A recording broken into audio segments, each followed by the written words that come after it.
Bismillahirrahmanirrahim.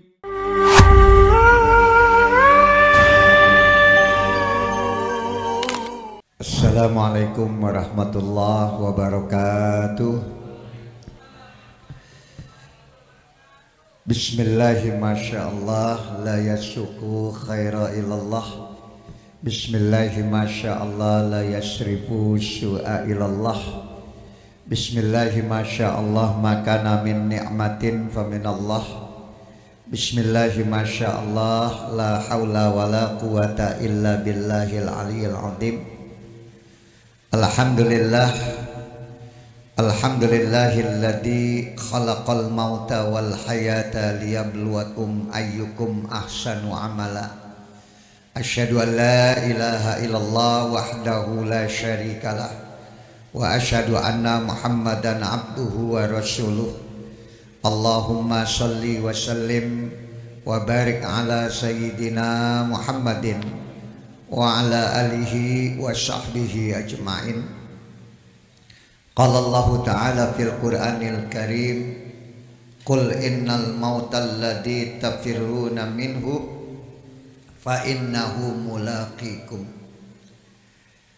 Yang sama-sama kita muliakan orang tua kita Bapak Haji Sunarto dan keluarga besar, Ustadz Haji Abdul Latif, dan juga para tokoh masyarakat, Ustadz Ismatullah dan pembawa acara, serta seluruh jamaah yang hadir, bapak-bapak, ibu-ibu, remaja, yang semoga Allah senantiasa melimpahi rahmatnya kepada kita semuanya. Syukur alhamdulillah kita panjatkan kehadirat Allah.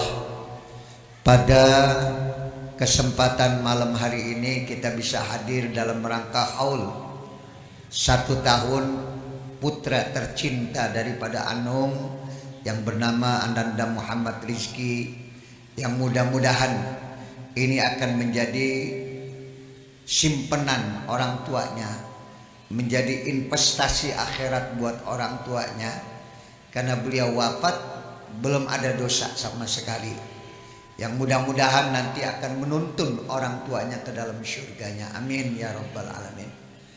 Salawat serta salam semoga dan selalu terlimpah dan tercurah kepada Nabi kita Muhammad sallallahu alaihi wasallam.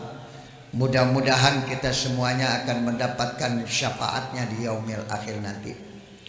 Ibu, bapak, jamaah yang mulia, mohon maaf kalau pada malam hari ini ya saya nggak begitu konsentrasi, karena memang setelah ini saya harus ke Jawa Timur nguber waktu yang kebetulan guru saya Kiai Haji Amal Fatullah, pimpinan Pondok Gontor, tadi siang wafat meninggal dunia.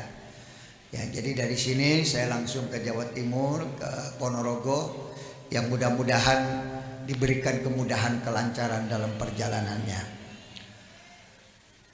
Alhamdulillah, ketika anak diambil oleh Allah terlebih dahulu dan kita redha, Allah katakan redoknya kita dengan ketetapan Allah ini akan menjadi redoknya kita untuk masuk ke dalam surganya Allah. Makanya ketika ada seorang anak diambil ruhnya, Allah tanya kepada pencabut nyawa tadi, malaikat Idrail, apa yang dia ucapkan? Saat buah hatinya, saat kesayangannya kau ambil, apa yang dia ucapkan? Bukan Allah nggak tahu.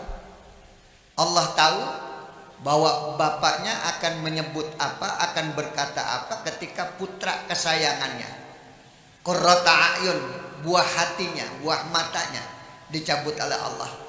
Hamidaka wastarja'a. Maka kata malaikat yang mencabut nyawa, bapaknya ibunya mengucapkan hamidaka wastarja'a. Dia memuji engkau dan mengembalikan semua urusannya kepada engkau. Ibnu baitan fil jannah, buatkanlah rumah di dalam surga, karena buah hatinya aku ambil, dia redha dengan ketetapan dan takdir aku.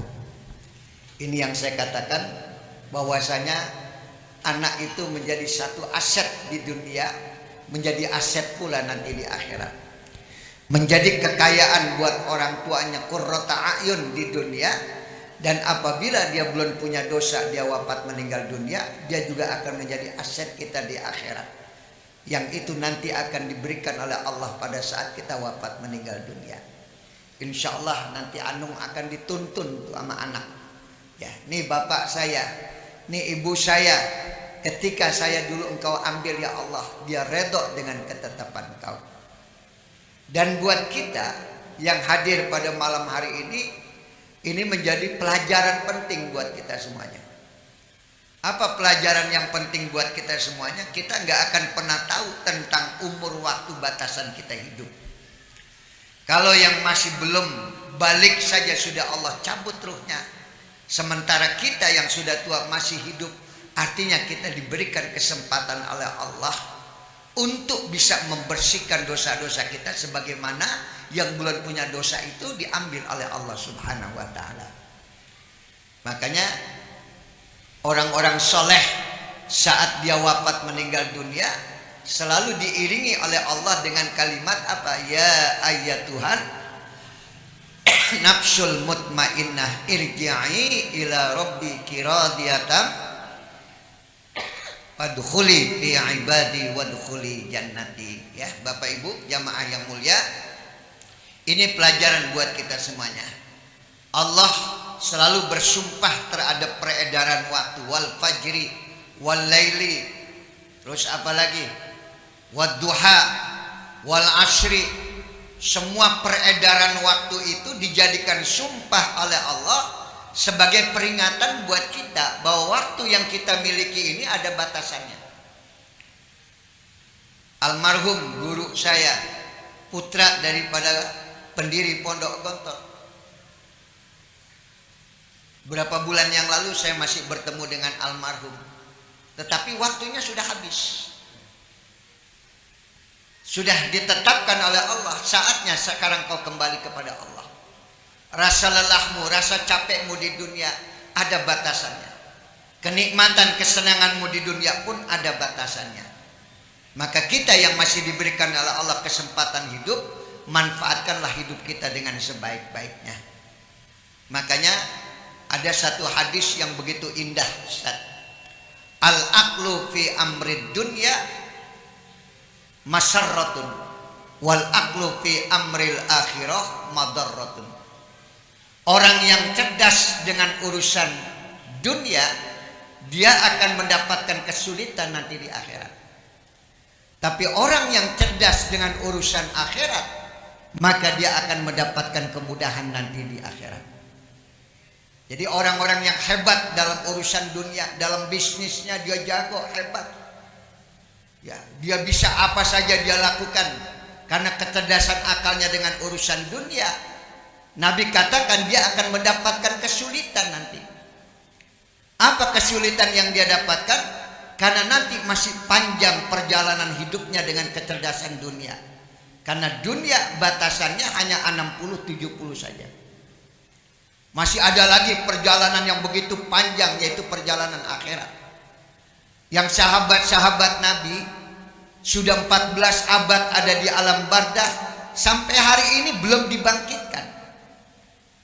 Itulah akhirat yang lebih panjang daripada kehidupan dunia. Jadi sehebat apapun cara kau mencari duit, sehebat apapun cara kau berbisnis, ingat itu ada batasan, ada waktu. Makanya dia akan mendapatkan madarrah, dia akan mendapatkan kesulitan kalau dunianya ini tidak dimanfaatkan untuk akhiratnya. Tetapi orang yang cerdas, al-aqlu fi amril akhirah masarrah, orang yang cerdas dengan urusan akhirat, dia akan mendapatkan kemudahan nanti di akhirat. Di alam barzakh dia akan mendapatkan kenikmatan. Di akhirat yang gak ada batasan waktu, semua waktu berhenti berputar, begitu panjang waktu yang kita akan lewati. Maka cerdaslah kita dalam hidup ini untuk akhirat. Jangan hanya cerdas dengan urusan dunia saja. Waktu yang Allah berikan kepada kita, manfaatkanlah untuk akhirat kita. Ini dipakai kantor untuk bisnis. Saya ingatkan untuk adik saya Anung, awas jangan sampai lupa akhirat. Jangan hanya dunia saja yang kita cari. Karena dunia ada batasannya, umur kita ada batasannya. baina sab'in wa sittin.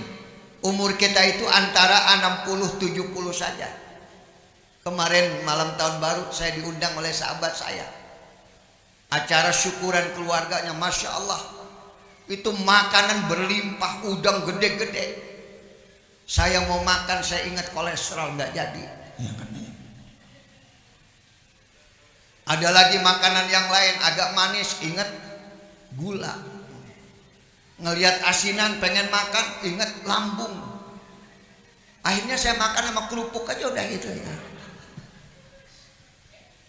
Antum bayangkan, Bapak Ibu bayangkan betapa singkatnya kenikmatan di dunia ini. Inna yauman indallah ka'alfi sanatin mimma ta'udun. Sungguh satu hari di sisi Allah itu sama seperti 1000 tahun kamu mengalami hidup di dunia. Jadi orang yang hidup 1000 tahun di dunia, ukuran akhirat cuma berapa hari? 1 hari. Udah berapa Pak Haji? Udah berapa? Hah? 71. Baru 71. Ibu bayangkan kalau kita bagi 1000 tahun sama 1 hari, 1000 tahun dunia sama 1 hari akhirat. Kalau 1 hari 24 jam, berarti kalau 1000 kita bagi 24, 41,6. Jadi Pak Haji, siapa lupa lagi namanya? Pak Haji Yudi. Ini dulu rajin ke musholah, ini yang bangun musholah luar biasa ini. Berarti kalau 71 baru berapa jam kita hidup? Nggak sampai 2 jam. Karena 2 jam akhirat itu sama juga dengan 41,6 kali 2. 83 tahun Anda hidup di dunia, itu baru 2 jam untuk kehidupan akhirat. Ini yang diributin. Bayangin, tadi saya ngajar di Bahrul Falah, salah satu orang yang mendapatkan perlindungan di sisi Allah pada hari kiamat adalah rajulun da'athu imra'ah. Ada seorang yang dipanggil oleh wanita cantik data mansobin, tapi dia mengatakan inni akhafullah, saya takut dengan Allah, karena dia tahu dosa yang dia lakukan bersifat sementara adabnya panjang sekali. Orang yang ketika dipanggil sama tambang dia masih kuat, nggak bisa dia masuk ke situ. Kan repot itu. Dunia itu khadiratun hulwah. Dunia itu manis, dunia itu hijau, enak dipandang, enak dilihat, enak dinikmatin. Tapi ingat, sifatnya hanya sebentar. Kalau kita nikmatin dunia 84 tahun, paling cuma 2 jam kita hidup. Untuk ukuran apa tadi? Akhirat. Makanya ibu, bapak, jamaah yang mulia, kesempatan hidup kita di dunia ini, ayo manfaatkan untuk kebaikan-kebaikan. Ya. Ini ustadz-ustadz kita di depan kita, setiap malam Jumat ada pengajian di sini. Setiap malam apalagi Rebo ada pengajian. Setiap Sabtu pagi ada pengajian. Itu manfaatkan. Dan setiap orang yang melakukan kebaikan, hendaklah kamu ada di dalam kebaikan tadi. Ini kiai saya tinggal 2. Ya. Saya pernah dinasihati oleh satu kiai saya, putra dari Kiai Sahal. Man ra'a minkum munkaron falyughayyir biyadih. Siapa yang melihat kemungkaran, maka robahlah dengan tangannya. Fa illam yastati fabi yadih. Fa illam yastati fabi qalbi. Falyughayyir bilisani. Kalau kita melihat kemungkaran, robahlah dengan lisan kita. Kalau kau nggak sanggup dengan lisan, maka biyadih, dengan tangan. Apa yang dimaksud dengan tangan? Kekuasaan. Ketika Anda jadi penguasa, ketika Anda jadi RT, ketika jadi RW, maka robahlah kemungkaran dengan kekuasaan Anda. Fa illam yastati, kalau kamu nggak sanggup merubah dengan tangan, fa biqalbi, maka robahlah dengan hati. Fa huwa ad'aful iman, itulah selemah-lemahnya iman. Nih kiai saya nanya, coba Ustaz, kalau ngelihat kemungkaran robah dengan lisan, robah dengan tangan atau dengan hati? Sekarang kalau melihat kebaikan gimana? Mafhum mukhalafahnya gimana? Man ra'a minkum ma'rufan, siapa yang ngelihat kebaikan, falyu'ayyid, dikuatin kebaikan tadi, bukan dilemahkan. Ada orang bangun masjid, kuatkan kebaikan itu. Ada orang bangun pesantren, kuatkan kebaikan itu. Falyu'ayyid, dikuatin, kamu bagian daripada kebaikan tadi, bukan dilemahkan tadi. Kalau ngelihat kemungkaran dirubah dengan tangan, dengan lisan, atau dengan hati. Tapi kalau ngelihat kebaikan, falyu'ayyidhu, hendaklah dia kuatkan tadi kebaikan tadi. Maka musholah yang Anda dikuatkan, pengajian yang ada di sini dikuatkan, karena ini yang akan abadi nanti. Teman nggak selamanya akan ngikutin kita. Dalam kondisi kita senang, dia akan ada bersama kita. Tapi dalam kondisi sulit, dia akan menjauh dari kita. Tapi amal kebaikan kita itu yang menjadi sahabat abadi kita, yang akan mengantarkan kita ke alam barzakh, yang nantinya panjang waktunya yang harus kita lewati. Maka sekali lagi buat kita semuanya, Allah sudah bersumpah terhadap waktu yang kita lewati. Wal fajri, demi waktu fajar. Tadi pagi kita ketemu fajar. Almarhum yang saya ingin datang ke sana, dia ketemu 2 hari yang lalu dengan waktu fajar. Tapi tadi pagi dia masih melihat fajar, tetapi siang dia sudah tidak lagi melihat fajar buat besok hari. Inilah waktu yang kita lewati. Betapa kita akan ditinggalkan oleh waktu atau kita meninggalkan waktu tadi. Maka kita menjadi bagian waktu dari hidup di dunia ini. Manfaatkanlah kehidupan ini dengan sebaik-baiknya. Ketika Anda mencari rezeki, maka cerdaslah untuk urusan akhirat. Jangan untuk urusan dunia saja. Ini pesan saya kepada Anung. Ya, bermanfaatlah. Ya, sebaik-baik manusia bukan manusia yang kaya. Sebaik-baik manusia bukan manusia yang punya jabatan. Tapi sebaik-baik manusia khairun nas ma'anfa'uhum linnas. Sebaik-baik manusia adalah manusia yang bisa memberikan manfaat kepada sesama manusia. Apa yang sudah kita manfaatkan dari jabatan kita? Apa yang sudah kita manfaatkan dari kekayaan kita? Apa yang sudah kita manfaatkan dari umur yang Allah berikan kepada kita yang singkat waktunya, dan betapa satu waktu itu akan meninggalkan kita. Manfaatkanlah hidup Anda. Jangan jauh-jauh dari kebaikan. Jangan jauh-jauh dari tempat baik, dan sokonglah, kuatkanlah kebaikan tadi. Jangan dilemahkan kebaikan tadi. Tapi kalau melihat kemungkaran, hendaklah engkau robah kemungkaran tadi. Ini pesan saya buat Anung dan buat kita semuanya, buat usi nafsi wa iyakum bittaqullah. Saya bernasihat untuk diri saya dan kita semuanya. Ya, Anung orang tuanya banyak bantu saya ketika membangun pesantren. Ya, di Semper Barat yang insya Allah tahun ini kita sudah mulai buka pendaftaran, tapi nggak banyak karena asramanya juga sedang kita bangun. Kemarin beliau Pak Haji Sunarto datang ke sana ngelihat bagaimana pesantren yang kita sedang bangun, yang memerlukan biaya yang tidak sedikit, tetapi itu akan menjadi aset buat orang-orang yang ada di dalam itu. Ketika kita meninggal dunia, anak-anak kita masih belajar, anak-anak kita baca Quran di situ, mengalir pahalanya buat kita semuanya yang nggak akan habis-habis. Umur kita bakal habis, umur boleh berkurang, waktu boleh meninggalkan kita, tapi kebaikan tidak boleh kita tinggalkan. Tanamkanlah. Bapak Ibu, dulu ada, saya ingat ketika 45 tahun yang lalu, itu ada di dalam kitab Qiraatul Rasyidah. Antum pernah baca itu ya? Itu banyak cerita tentang pelajaran-pelajaran hidup. Ada cerita tentang Kisrah wal Falah. Kisrah itu raja, Falah itu petani. Makanya Bapak Ibu kalau adzan jangan hayya alal falah. Kalau hayya alal falah, mari kita bertani. Hayya alal falah nggak pakai tasdid. Kenapa dekat sekali antara petani dengan kebahagiaan atau kemenangan? Orang yang harusnya hidupnya menang ya petani.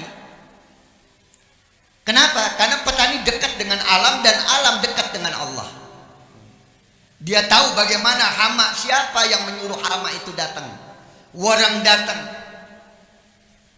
air hujan turun.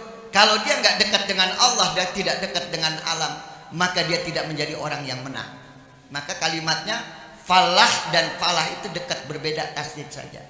Jadi kalau adzan jangan hayya alal falah, mari kita bertani itu pagi-pagi. Hayya alal falah, mari kita meraih kemenangan. Ini petani ini ya, rupanya sudah tua, kaki sudah gemetar, tangan sudah gemetar, tapi masih mencangkul aja. Udah tua masih mencangkul. Raja ini selalu keliling ke kampung-kampung. Kalau dia keliling, dia bawa duit berkantong-kantong. Kalau dia senang dengan seseorang, maka uang itu dia bagikan. Jadi belusukan kalau bahasa kita. Jadi raja ini senang belusukan. Belusukannya udah jadi raja, bukan sebelum. Jadi belusukannya udah jadi raja. Dia belusukan bawa duit. Sampai satu waktu dia lihat ada seorang kakek yang kakinya udah gemetar, tangannya sudah gemetar, tapi masih nyangkul aja. Takjub raja tadi. Sampai dia turun dari kudanya, dia tanya, "Ma fa'alalak?" Apa yang sedang kau lakukan? Kata si kakek, ini raja buta kali matanya, nggak tahu. Orang lagi megang cangkul pakai ditanya lagi ngapain, lagi nyangkul. Enggak, maksud saya apa yang kau lakukan saat ini tidak akan bermanfaat untuk dirimu. Kau sudah tua seperti ini, tanganmu sudah gemetar, kakimu sudah gemetar, kau masih menanam benih saja, nggak mungkin kamu akan menikmati hasilnya nanti. Si kakek yang bijak tadi mengatakan, betul Tuan Raja, apa yang saya tanam hari ini mungkin saya tidak akan nikmati hasilnya, tapi minimal kalau benih pohon ini saya tanam, kemudian dia tumbuh, dari mulai benih kemudian dia tumbuh menjadi tunas, tunas melahirkan ranting, ranting melahirkan dahan, dahan melahirkan batang yang besar, sampai pohon ini rimbun, dan kemudian saya sudah wafat meninggal dunia, dari tanaman saya yang saya tanam ada orang lewat berteduh di bawah pohon yang saya tanam, saya dapat pahala dari Allah Subhanahu wa ta'ala. Harapan saya cuma itu aja. Kalau diukur umur udah 65 tahun mau masuk 66, bentar lagi kalau ukuran Nabi udah kelewat. Ustadz udah tua begini masih ngurusin pesantren. Itu tanaman yang kalau kita nggak ada umur dia akan terus mengalir buat kita semuanya. Raja girang pak, ngelihat nih aki-aki masih mikirin tentang orang lain, masih mikirin ke depan, bukan mikirin dirinya sendiri. Akhirnya raja girang dikasih sekantong uang. Zih anta, ini sekantong uang hadiah dari saya buat kamu. Si kakek yang bijak sambil megang sekantong uang dia ngomong, "Raja, ada apa? Di mana-mana orang menanam setahun baru berbuah. Ini pohon belum saya tanam, alhamdulillah sudah berbuah." Dapat apa tadi? Sekantong uang. Raja kalau girang ngasih duit, dikeluarin lagi sekantong uang lagi. Dikasih lagi si kakek tadi, "Zih marotan saniyah, nih sekantong lagi buat kamu." Si kakek sambil megang dua kantong uang dia ngomong lagi, "Raja, ada apa lagi? Di mana-mana orang menanam satu tahun berbuah satu kali. Ini pohon belum saya tanam sudah 2 kali dia berbuah." Maaf nih rajanya rada-rada bego lagi nih ya. Akhirnya rajanya ngeluarin sekantong uang lagi, dia kasih lagi, "Dih marotan salisah, ini sekantong lagi buat kamu." Sambil pergi raja, "Kalau saya terus di sini duit saya habis urusan sama aki-aki ini." Ya, ceritanya sederhana nggak? Sederhana. Tapi itu pelajaran buat kita semuanya. Jangan berhenti untuk menanam. Ya. Apapun yang bisa kita lakukan, tanam. Karena orang yang paling bermanfaat hidupnya buat orang lain, itulah sebaik-baik daripada manusia. Ukurannya bukan harta, ukurannya bukan jabatan, tapi bagaimana kita memanfaatkan diri kita. Orang yang membangun musola Al-Ma'arif itu terus mengalir pahalanya walaupun dia sudah meninggal dunia. Orang yang memulai majelis taklim di sini akan terus mengalirkan pahala. Ini pelajaran penting buat kita semuanya, bahwa hidup satu waktu akan berakhir. Satu waktu kita akan tinggalkan dunia ini, dipaksa ataupun tidak, tetapi kita harus bisa meninggalkan dunia ini. Umurnya berapa? 60, 70, kisahnya itu. Makanya dulu ada cerita, ini cerita aja, jangan dimasukin ke hati. Itu 40 hari sebelum kita meninggal dunia, itu kan malaikat ngikutin terus tuh. Betul nggak? Setahun sebelum meninggal dunia, daun yang di Lauhil Mahfuz jatuh. Makanya orang-orang dulu kalau kejatuhan daun suka diapain? Diludahin. Ya. Tahu nyambungnya kemana tuh Ustaz? Ya, korelasinya kemana? Ya. Ini daun di Lauhil Mahfuz diludahin. Karena biar kehapus namanya. Karena nama manusia semua di dunia ini ada di satu pohon di Lauhil Mahfuz. Itu daunnya itu kalau jatuh berarti orang itu setahun lagi meninggal dunia. Dan tanda-tanda yang lain itu setahun sebelum meninggal dunia, Bu, ubun-ubun kita kayak ketarik. Ibu udah pernah berasa belum ketarik gitu? Belum ya, alhamdulillah. Itu setahun sebelum meninggal dunia. Itu 40 hari udah mulai tadi dilihat namanya di daun itu, namanya siapa, diikutin tuh sama Idroil. Selama berapa hari? 40 hari. Nah, ini ada cerita. Ini cerita saja. Rupanya nama yang jatuh Hasanuddin. Ya. Diikutin sama Idroil selama 40 hari. Pas hari yang ke-40 didatengin. Assalamualaikum, waalaikumsalam. Mas muka, siapa namamu? Hasanuddin. Ah, kebenaran nih, nama ente paling atas nih. Jadi hari ini waktunya ente meninggal dunia. Kata Udin, subhanallah, Allahu Akbar. Ya Allah Idroil, ana minta waktu 10 menit aja, jangan dicabut dulu. Emang kenapa? Ini kopi belum kelar nih, ana lagi ngopi. Ini cerita aja.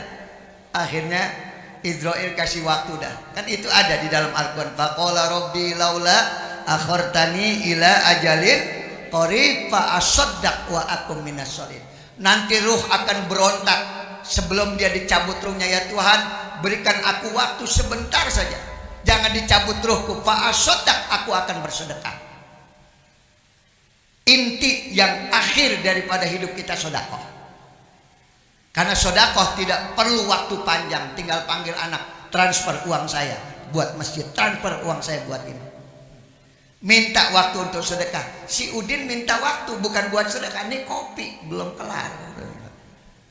Idroil ngelihat kesian juga. Kata Idroil, ya udah Din, anak kasih waktu 10 menit ya. Ya, ente habisin dah kopi. Rupanya si Udin akalnya banyak. Akhirnya dia ngomong sama Idroil, Idroil gimana kalau kita ngopi bareng-bareng ya? Ini cerita aja. Kata Idroil, boleh juga. Akalnya banyak Udin. Tuh kopi dibikinin dicampur obat bius. Campur obat bius. Harapan dia mudah-mudahan Idroil nanti ketiduran. Akhirnya benar, begitu Idroil ketiduran habis minum kopi, catatannya diambil sama Udin. Dilihat bener Hasanuddin paling atas, didilet, dihapus, dicoret, dipindahin paling bawah. Harapannya Udin mudah-mudahan ada waktu dia pengen sedekah, dia pengen berbuat baik. Udah 10 menit Idroil bangun, kaget juga. Ana ngapa Din? Ente tidur tadi. Loh kok ana bisa tidur? Tadi kopi ana campur obat bius. Masya Allah, jadakumullah khairal jada. Terima kasih Din. Seumur-umur anda jadi malaikat nggak pernah tidur Din, baru ini anda ngalamin tidur.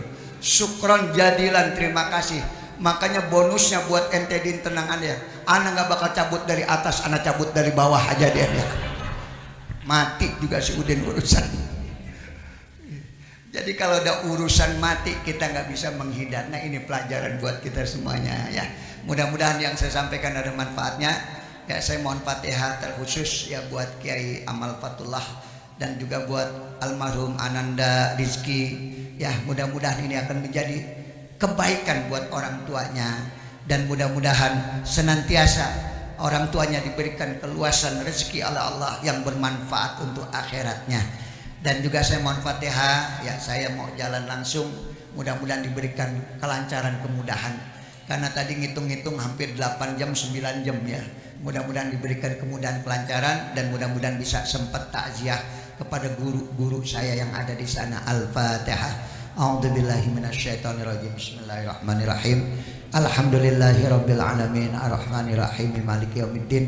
Iyyaka na'budu wa iyyaka nasta'in ihdinas siratal mustaqim siratal ladzina an'amta 'alaihim ghairil maghdubi 'alaihim waladdallin. Ini yang dapat saya sampaikan. Mohon maaf. Usi nafsi wa iyyakum bittaqwallah wal 'afwu minkum. Wassalamualaikum warahmatullahi wabarakatuh.